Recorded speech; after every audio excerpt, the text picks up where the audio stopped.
Hamlet, Prince of Denmark. Gertrude, Queen of Denmark, becoming a widow by the sudden death of King Hamlet in less than 2 months after his death, married his brother Claudius, which was noted by all people at the time for a strange act of indiscretion or unfeelingness, or worse. For this Claudius did in no ways resemble her late husband in the qualities of his person or his mind, but was as contemptible in outward appearance as he was base and unworthy in disposition, and suspicions did not fail to arise in the minds of some that he had privately made away with his brother, the late king, with the view of marrying his widow and ascending the throne of Denmark, to the exclusion of young Hamlet, the son of the buried king and lawful successor to the throne. But upon no one did this unadvised action of the queen make such an impression as upon this young prince, who loved and venerated the memory of his dead father almost to idolatry, and being of a nice sense of honor and a most exquisite practicer of propriety himself, did sorely take to heart this unworthy conduct of his mother Gertrude, insomuch that between grief for his father's death and shame for his mother's marriage, this young prince was overclouded with a deep melancholy, and lost all his mirth and all his good looks, and all his customary pleasure and books forsook him. His princely exercises and sports, proper to his youth, were no longer acceptable. He grew weary of the world, which seemed to him an unweeded garden, where all the wholesome flowers were choked up and nothing but weeds could thrive. Not that the prospect of exclusion from the throne, his lawful inheritance, weighed so much upon his spirits, though that to a young and high minded prince was a bitter wound and a sole indignity. But what so galled him and took away all his cheerful spirits was that his mother had shown herself so forgetful to his father's memory, and such a father, who had been to her so loving and so gentle a husband, and then she always appeared as loving and obedient a wife to him, and would hang upon him as if her affection grew upon him, and now within 2 months, or as it seemed to young Hamlet, less than 2 months, she had married again, married his uncle, her dear husband's brother, in itself a highly improper and unlawful marriage from the nearness of relationship, but made much more so by the indecent haste with which it was concluded, and the unkingly character of the man whom she had chosen to be the partner of her throne and bed. This it was which more than the loss of the 10 kingdoms dashed the spirits and brought a cloud over the mind of this honorable young prince. In vain was all that his mother Gertrude or the king could do to contrive or divert him. He still appeared in the court in a suit of deep black, as mourning for the king his father's death, which mode of dress he had never laid aside, not even in compliment to his mother upon the day she was married. Nor could he be brought to join in any festivities or rejoicings of that, as appeared to him, disgraceful day. What mostly troubled him was an uncertainty about the manner of his father's death.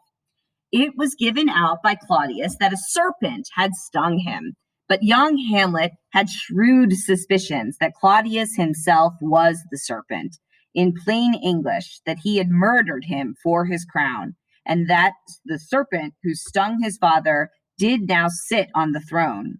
How far he was right in this conjecture, and what he ought to think of his mother, how far she was privy to this murder, and whether by her consent or knowledge or without it came to pass, were doubts which continuously harassed and distracted him.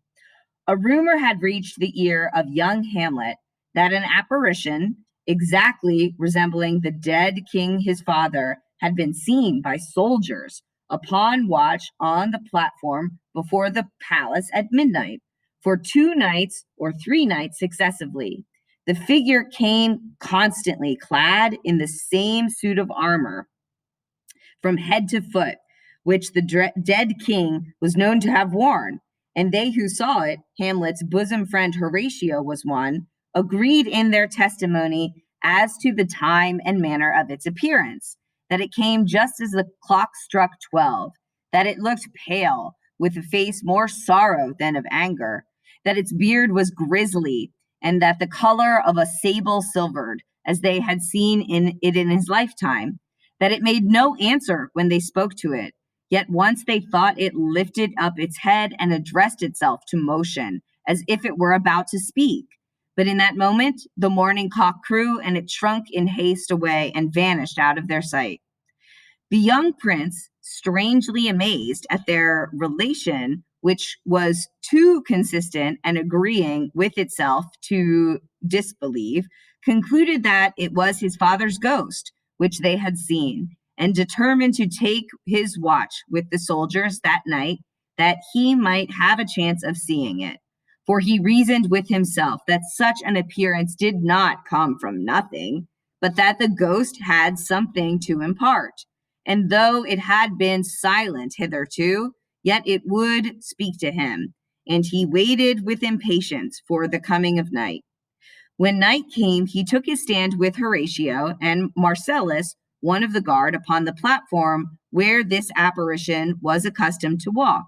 And it being a cold night, and the air unusually raw and nipping, Hamlet and Horatio and their companion fell into some talk about the coldness of the night, which was suddenly broken off by Horatio announcing that the ghost was coming. At the sight of his father's spirit, Hamlet was struck with a sudden surprise and fear. He first called upon the angels and heavenly ministers to defend them, for he knew not whether it were a good spirit or bad, whether it came for good or evil. But he gradually assumed more courage, and his father, as it seemed to him, looked upon him so piteously, and as it were desiring to have conversation with him, and did in all respects appear so like himself as he was when he lived, that Hamlet could not help addressing him. He called him by his name, Hamlet, king, father, and conjured him that he would tell the reason why he had left his grave, where they had seen him quietly bestowed, to come again and visit the earth and the moonlight, and besought him that he would let them know if there was anything which they could not do to give peace to his spirit. And the ghost beckoned to Hamlet that he should go with him, and to some more removed place where they might to be alone.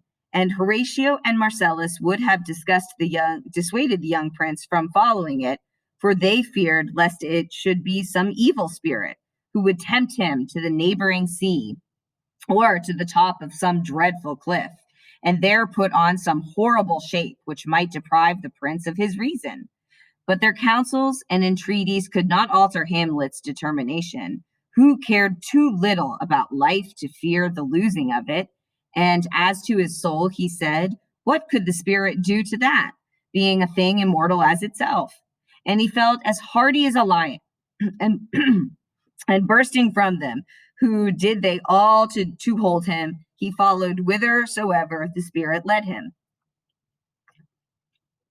And when they were alone together, the spirit broke the silence and told him that he was the ghost of Hamlet, his father, who had been cruelly murdered.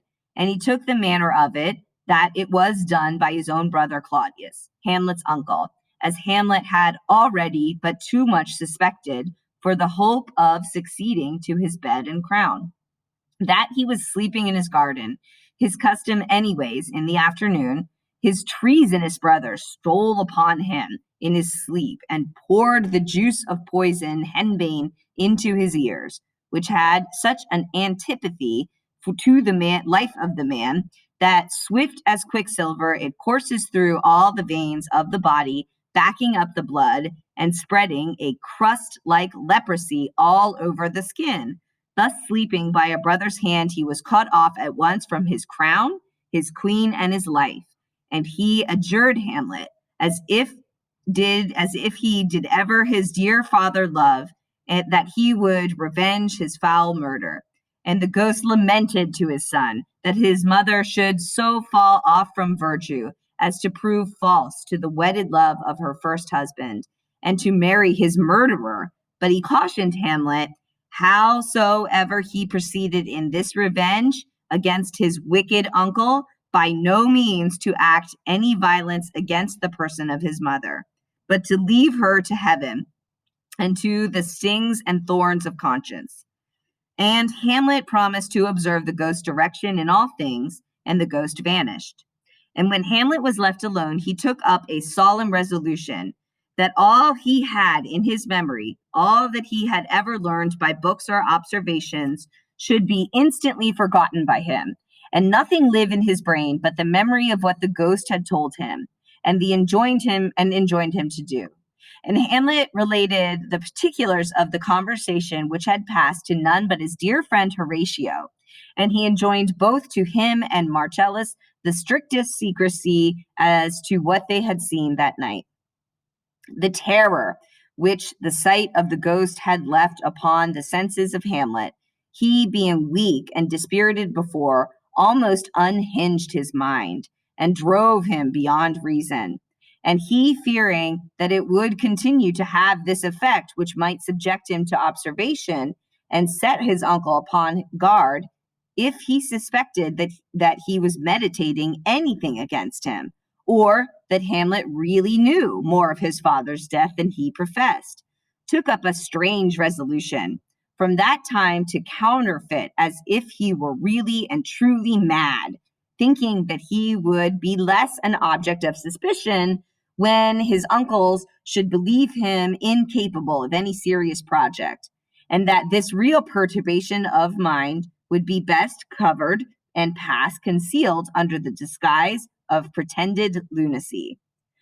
From this time, Hamlet affected a certain wildness and strangeness in his apparel, his speech, and behavior, and did so excellently counterfeit the madman that the king and queen were both deceived, and not thinking his grief for his father's death a sufficient cause to produce such a distemper, for they knew not of the appearance of the ghost, they concluded that his malady was love, and they thought they had found out the object. Before Hamlet fell into the melancholy way which has been related, he had dearly loved a fair maid called Ophelia, the daughter of Polonius, the king's chief counselor and affairs of state. He had sent her letters and rings and made many tenders of his affection to her, and importuned her with love in honorable fashion, and she had given belief to his vows and importunities. But the melancholy which he fell into latterly had made him neglect her, and from the time he conceived the project of counterfeiting madness, he affected to treat her with unkindness and a sort of rudeness. But she, good lady, rather than reproach him with being false to her, persuaded herself that it was nothing but disease in his mind and no settled unkindness, which had made him less observant of her than formerly. And she compared the faculties of his once noble mind and excellent understanding, impaired as they were, with the deep melancholy that oppressed him, to sweet bells which in themselves are capable of most exquisite music, but when jangled out of tune or rudely handled, produce only a harsh and unpleasing sound. Though the rough business which Hamlet had in hand, the revenging of his father's death upon his murderer, did not suit with the playful state of courtship, or admit the society of so idle a passion as new love now seemed to him, yet it could not hinder that soft thoughts of his Ophelia would come between. And in one of these moments, when he thought that his treatment of this gentle lady had been unreasonably harsh, he wrote her a letter full of wild starts of passion and in extravagant terms, such as agreed his supposed madness, but mixed with some gentle touches of affection, which could not but show to his unhonored lady that a deep love for her yet lay at the bottom of his heart. He bade her to doubt that the stars were fire, and to doubt that the sun did move, to doubt truth to be a liar, but never to doubt that he loved, with more of such extravagant phrases. This letter Ophelia dutifully showed to her father, and the old man thought himself bound to communicate it to the king and queen, who from that time supposed that the true cause of Hamlet's madness was love. And the queen wished that the good beauties of Ophelia might be the happy cause of his wildness, for so she hoped that her virtues might happily restore him to his accustomed way again, to both their honors. But Hamlet's malady lay deeper than she supposed, or than she could be so cured. His father's ghost, which had been seen, still haunted his imagination, and the sacred injunction to revenge his murder gave him no rest till it was accomplished. Every hour of delay seemed to him a sin, a violation of his father's commands. Yet how to compass the death of the king, surrounded as he constantly was with guards, was no easy matter. Or if it had been the presence of the queen, his mother, who was generally with the king, was a restraint upon his purpose, which he could not break through. Besides, the very circumstance of the usurper was his mother's husband filled him with some remorse and still blunted the edge of his purpose. The mere act of putting a fellow creature to death was in itself odious and terrible to a disposition naturally so gentle as Hamlet's was. His very melancholy and the dejection of spirits he had so long been in produced an irresoluteness of and wavering of purpose, which kept him from proceeding to extremities.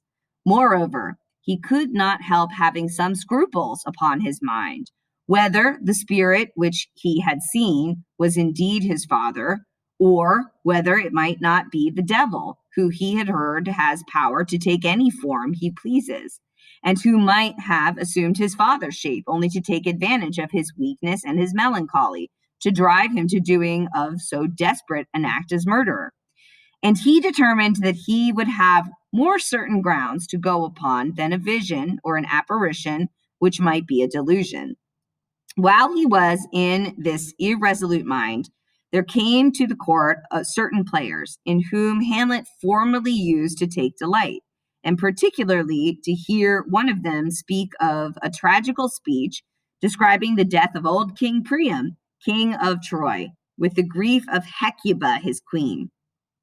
Hamlet welcomed his old friends, the players, and remembering how that speech had formerly given him pleasure, requested the player to repeat it, which he did so in a lively manner, setting forth the cruel murder of the feeble old king, with the destruction of his people and city by fire, and the mad grief of the old queen running barefoot up and down the palace with a poor clout upon that head where the crown had been, and with nothing but a blanket upon her loins, snatched up in haste, where she had worn a royal robe, that not only it drew tears from all that stood by, who thought they saw the real scene, so lively was it represented, but even the player himself delivered it with a broken voice and real tears.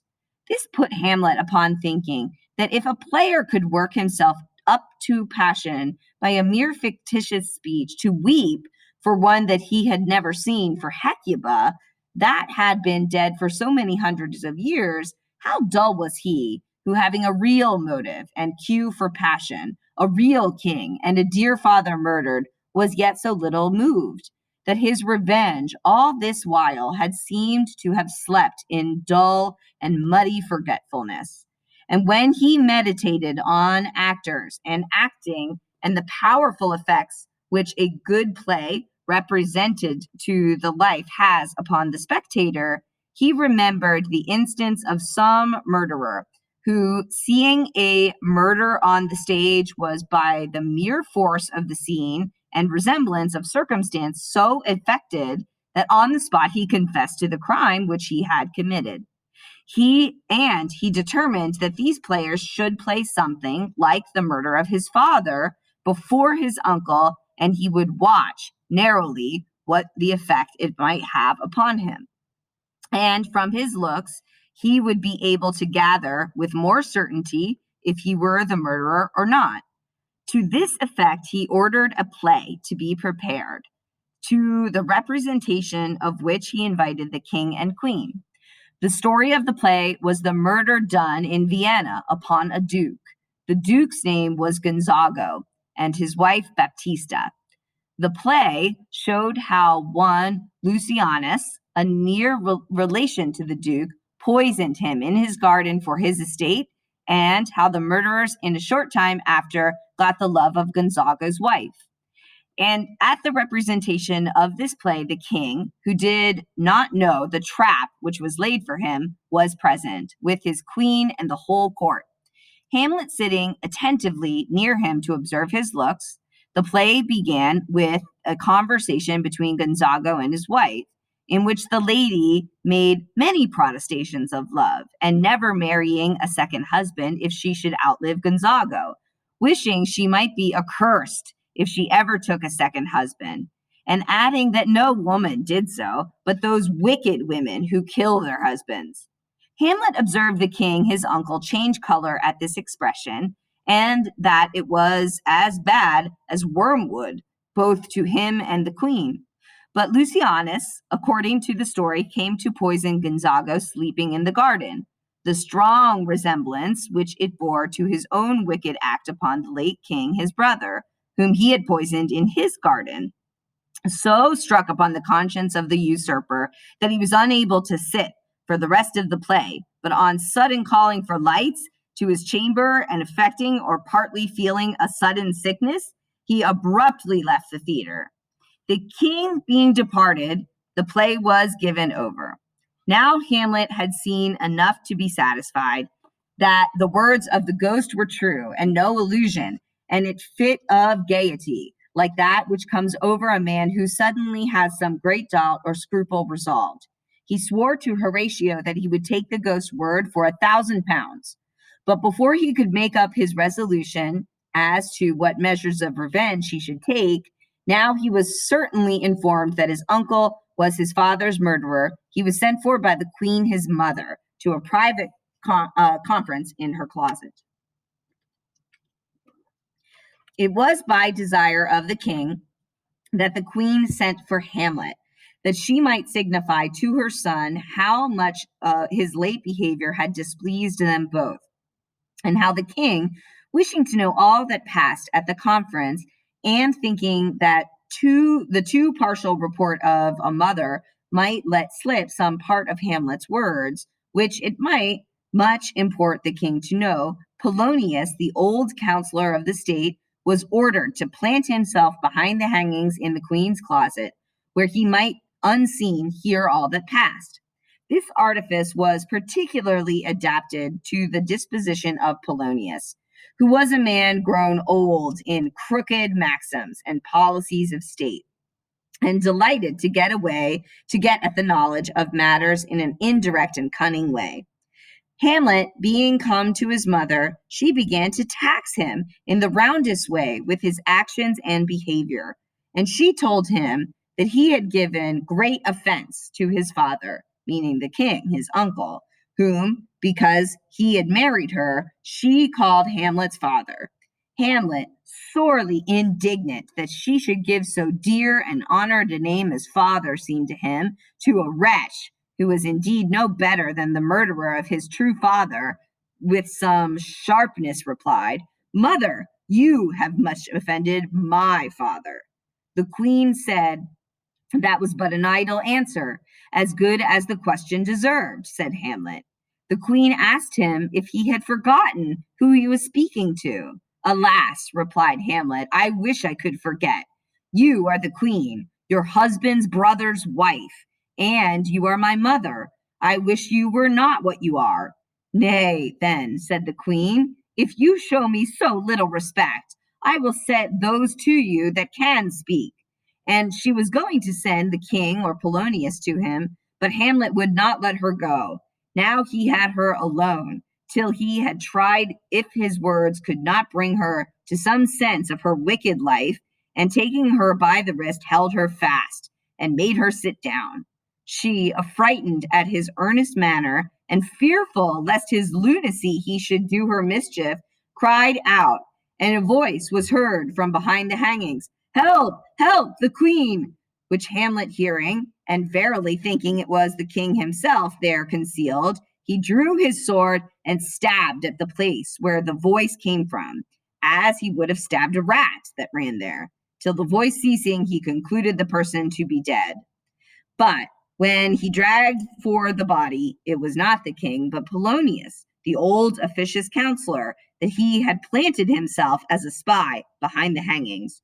"Oh me," exclaimed the queen, "what a rash and bloody deed have you done?" "A bloody deed, mother," replied Hamlet, "but not so bad as yours, who killed a king and married his brother." Hamlet had gone too far to leave off here. He was now in the humor to speak plainly to his mother, and he pursued it. And though his faults of his parents are not to be tenderly treated by their children, yet in the case of great crimes, the son may have to leave to speak even to his own mother with some harshness. So, as that harshness is meant for her good, and to turn her from her wicked ways, and not done for the purpose of upbraiding. And now, this virtuous prince did, in moving terms, represent to the queen the heinousness of her offense in being so forgetful of the dead king his father, as in so short a space of time to marry with his brother and reputed murderer.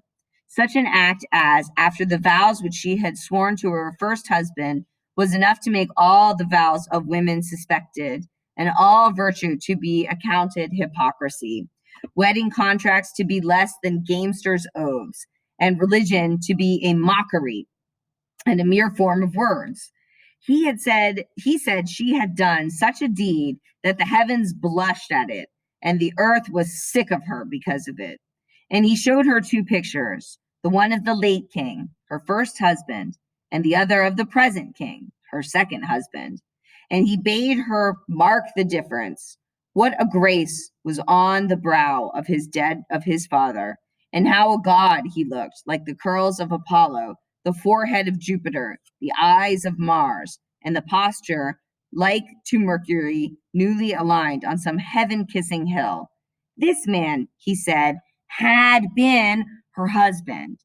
And then she showed her whom she had got in his stead, how like a blight or mildew he looked, for so he had blessed his wholesome brother. And the queen was sore ashamed that he should turn her eyes inward upon her soul, which she now saw so black and deformed. And he asked her how she could continue to live with this man and be wife to him, who murdered her first husband and got the crown by false means as a thief. And just as he spoke, the ghost of his father, such as he was in his lifetime, and such as he had been lately seen it, entered the room. And Hamlet, in great terror, asked what it would have. And the ghost said that it had come to remind him of the revenge he had promised, which Hamlet seemed to have forgot. And the ghost bade him to speak to his mother, for the grief and terror she was in would else kill her. And then it vanished, and was seen by none other than Hamlet. Neither could he, by pointing to where it stood, or by any description, make his mother perceive it, who was terribly frightened all this while to hear him conversing, as it seemed to her, with nothing. And she imputed to the disorder of his mind. But Hamlet begged her not to flatter her wicked soul in such a manner as to think it was his madness and not her own offenses, which had brought his father's spirit again on earth. And he bade her to feel his pulse, how temperately it beat, not like a madman's. And he begged her of her with tears to confess herself to heaven for what was past, and for the future to avoid the company of the king, and be no more as a wife to him, and when she should show herself a mother to him, by respecting his father's memory, he would ask a blessing of her son. And she promised to observe his directions. The conference ended. And now Hamlet was at leisure to consider who it was that, in his unfortunate rashness, he had killed. And when he came to see it was Polonius, the father of Lady Ophelia, whom he so dearly loved, he drew apart the dead body, and with spirits being now a little quieter, he wept for what he had done. The unfortunate death of Polonius gave the king a pretense for sending Hamlet out of the kingdom. He would willingly have put him to death, fearing him as dangerous, but he dreaded the people who loved Hamlet and the queen, who, with all her faults, doted upon the prince, her son. So, this subtle king, under the pretense of providing for Hamlet's safety, that he might not be called to account for Polonius's death, caused him to be conveyed on board a ship bound for England, under the care of two courtiers, by whom he dispatched letters to England, the court, which in that time was in subjection and paid tribute to Denmark, requiring for special reasons there pretended that Hamlet should be put to death as soon as he landed on English ground.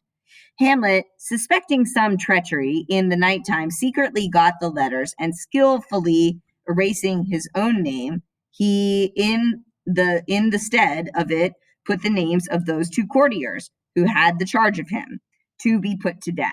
Then sealing up the letters, he put them in their place again. Soon after the ship was attacked by pirates and a sea flight commenced, in the course of which Hamlet, desirous to show his valor, with sword in hand, singly boarded the enemy's vessel, while his own ship, in a cowardly manner, bore away. And leaving him to his fate, the two courtiers made their best of their way to England, charged with those letters, in the sense of which Hamlet had altered their own deserved destruction.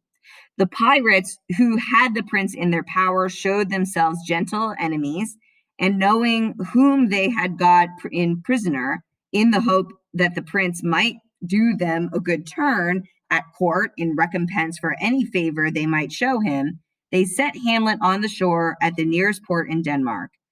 From that place, Hamlet wrote the king, acquainting him with a strange chance which had brought him back to his own country, and saying that on the next day he should present himself before the majesty.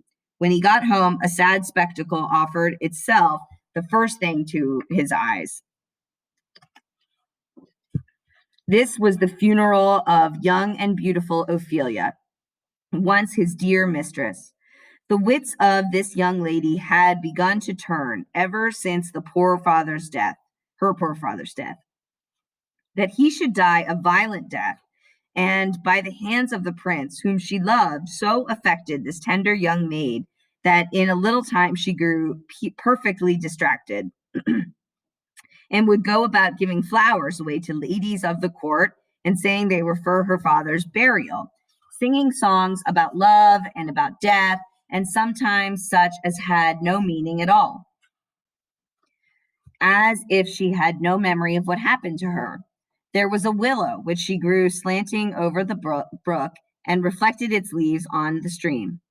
To this brook she came one day when she was unwatched, with the garlands she had been making, mixed up of daisies and nettles, flowers and weeds together, and clambering up to hang her garden upon the boughs of the willow, a bough broke, and precipitated this fair young maid, garland and all that she had gathered, into the water, where her clothes bore her up for a while, during which she chanted scraps of old tunes, like one insensible to her own distress, or if she were a creature natural to that element.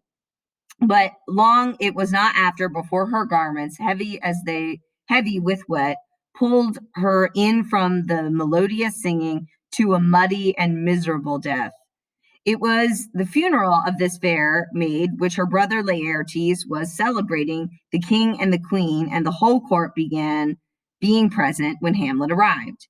He knew not what all this show imported, but stood on one side, not inclining to interrupt the ceremony. He saw the flowers strewn upon her grave, as the custom was in maiden burials, which the queen herself threw in. And as she threw them in, said sweets to sweet, I thought to have decked thy bride bed, sweet maid, not thy strewn thy grave. Thou shouldst have been my Hamlet's wife. and he heard her brother wish that violets might spring up from her grave. And he saw him leap into the grave, all frantic with grief, and bid the attendants pile mountains of earth upon him, that he might be buried with her. And Hamlet's love for this fair maid came back to him, and he could not bear that a brother should show so much transport of grief, for he thought that he loved Ophelia better than 40,000 brothers. Then, discovering himself, he leaped into the grave where Laertes was, all as frantic or more frantic than he. And Laertes, knowing him to be Hamlet, who had been the curse of his father's and sister's death, grappled him by the throat as an enemy till the attendants parted them. And Hamlet, after the funeral, excused his hasty act in throwing himself into the grave as if to brave Laertes, but he said that he could not bear that anyone should seem to outgo him in grief for the death of the fair Ophelia. And for the time, these two noble youths seemed reconciled. But out of grief and their angst of Laertes for the death of his father and Ophelia the king, Hamlet's wicked uncle, contrived a destruction for Hamlet. He set on Laertes, under cover of peace and reconciliation, to challenge Hamlet to a friendly trial of skill at fencing, which Hamlet accepted. A day was appointed to try the match. At this match, all the court was present, and Laertes, by direction of the king, prepared a poisoned weapon. Upon this match, great wagers were laid by the courtiers, as both Hamlet and Laertes were known to excel at swordplay. And Hamlet, taking up the foils, chose one, not at all suspecting the treachery of Laertes, or being careful to examine Laertes' weapon, who, instead of a foil or blunted sword, which the laws of fencing require, made use of one with a point and poisoned. At first, Laertes did but play with Hamlet and suffered him gain some advances, which the dissembling king magnified and extolled beyond measure, drinking to Hamlet's success and wagering rich bets upon the issue. But after a few passes, Laertes, growing warm, made a deadly thrust at Hamlet with his poisoned weapon and gave him a mortal blow. Hamlet, incensed, but not knowing the whole of the treachery in the scuffle, exchanged his own innocent weapon for Laertes' deadly one, and with a thrust of Laertes' own sword, repaid Laertes home, who was thus justly caught in his own treachery. In this instant, the queen shrieked out that she was poisoned. She had inadvertently drunk out of a bowl which the king had prepared for Hamlet. In a case, that of being warm in fencing, he should call for a drink. Into this, the treacherous king had infused a deadly poison. To make sure of Hamlet, if Laertes failed, he had forgotten to warn the queen of the bowl, which she drank of and immediately died, exclaiming with her last breath that she was poisoned. Hamlet, suspecting some treachery, ordered the doors be shut while he sought it out. Laertes told him to seek no further, for he was the traitor, and feeling his life go away with the wound which Hamlet had given him, he made confession of the treachery he had used and now had fallen a victim to it. And he told Hamlet of the envenomed point, and that Hamlet had not half an hour to live, for no medicine could cure him, and begged the forgiveness of Hamlet. He died with his last words, accusing the king of being the contriver of mischief. When Hamlet saw that his end draw was near, there being yet some venom left upon the sword, he suddenly turned to his false uncle and thrust the point into his heart, fulfilling the promise which he had made to his father's spirit, whose injunction was now accomplished, and whose foul murderer revenged upon the murderer. Then Hamlet, feeling his breath fail and life departing, turned to his dear friend Horatio, who had been a specter of this fatal tragedy, and with his dying breath requested him that he would live to tell his story to the world. For Horatio had made a motion as if he would slay himself to accompany the prince in death. And Horatio promised that he would make a true report, as one that was privy to all the circumstances. And thus satisfied, the noble heart of Hamlet cracked, and Horatio and the bystanders, with many tears, commended the spirit of this sweet prince to the guardianship of angels. For Hamlet was a loving and gentle prince, and greatly beloved for his many noble and prince like qualities. And if he had lived, would no doubt have proved a most royal and complete king to Denmark.